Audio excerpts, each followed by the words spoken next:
qu'est-ce qu'on peut faire pour contrecarrer ce besoin inconsidéré de contrôle et être plus dans un lâcher-prise? Ce qu'on peut faire, c'est d'une manière professionnelle. On sait que justement, on a une expertise, on a beaucoup de compétences, on a même des talents qui sont reliés à notre métier. Et ce qu'on peut en fait s'entraîner à faire, c'est quand on est dans le milieu professionnel, comme quand on est dans un cadre sportif,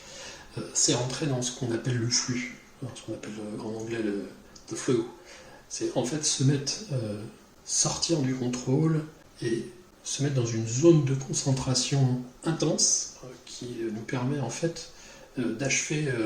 une tâche sans conscience de l'objectif, sans contrainte du temps, et en étant focalisé que sur le processus en cours, sur ce qu'on est en train de faire plutôt que ce qu'on veut accomplir. Donc quand on fait justement appel à nos talents et qu'on les actionne de manière inconsciente, en travaillant de manière automatique avec notre intuition, eh bien on accède justement à cet état qu'on appelle le flux, et quand on arrive vraiment à se concentrer que sur la tâche, eh bien c'est là qu'on est dans un sentiment de réussite, qu'on pense et qu'on ressent les choses comme étant faciles, et puis que notre mental flotte au-dessus même de l'effort, et que dans ces cas-là, on a cette perte de contrôle, on est dans un état entre contrôle et lâcher-prise, puisqu'on est dans un contrôle inconscient et dans un lâcher-prise conscient. Donc pour ça, il faut quand même justement pouvoir identifier ces zones de génie, toute cette zone d'expertise qu'on sait utiliser de manière non consciente. Et donc pour utiliser ce flux au mieux, on peut prendre un exemple. Vous avez quelquefois certaines tâches, si on prend l'exemple par exemple de répondre à un mail, chose que vous faites très souvent, quelquefois, en fait, on se bloque, on reçoit un mail, on se dit il faut que je réponde absolument tout de suite, il y a urgence, et puis vous êtes immédiatement dans le contrôle, et puis du coup vous bloquez, vous ne savez pas trop quoi répondre, vous ne savez pas trop comment rédiger votre réponse pour qu'elle soit prise comme il faut, que vous orientiez bien vos idées, et du coup ça devient quelque chose d'irrémédiablement compliqué et sur lequel vous allez bloquer. Ce que vous pouvez mettre en place là-dessus, c'est quand vous recevez un mail,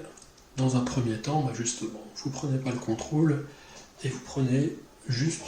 connaissance du contenu. Vous le lisez dans son ensemble, vous ne vous focalisez pas du tout sur les détails, vous n'essayez pas de vous dire qu'il faut le finir au plus vite, ce qui dans ces cas-là va pouvoir éventuellement déclencher justement une boucle de stress. Donc simplement, vous le lisez, et puis vous dégagez en fait le sens, et puis ce qu'essaye de vous communiquer la personne qui vous l'a envoyé. Donc en fait, vous faites juste une lecture avec un décodage automatique.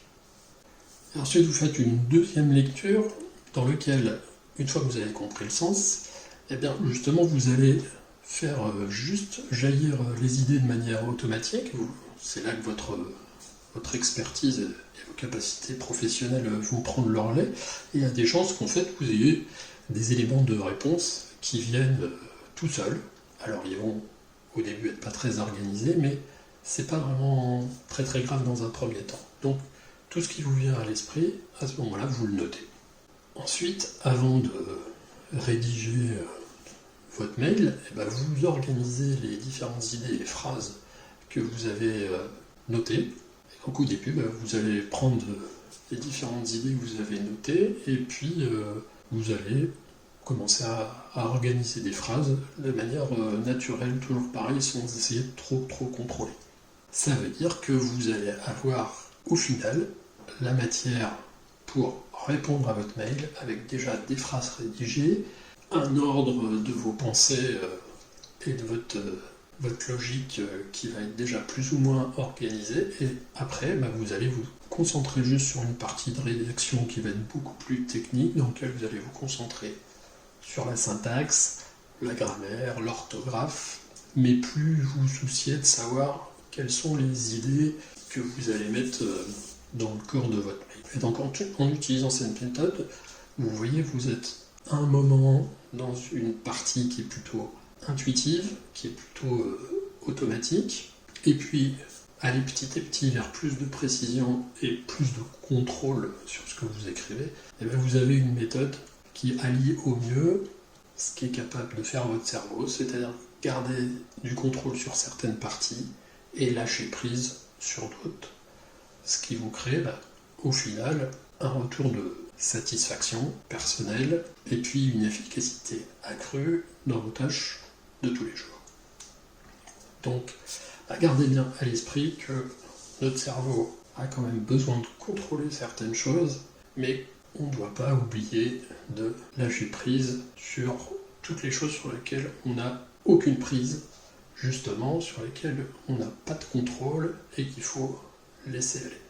Sur ce, je vous souhaite une bonne journée et je vous dis à très bientôt.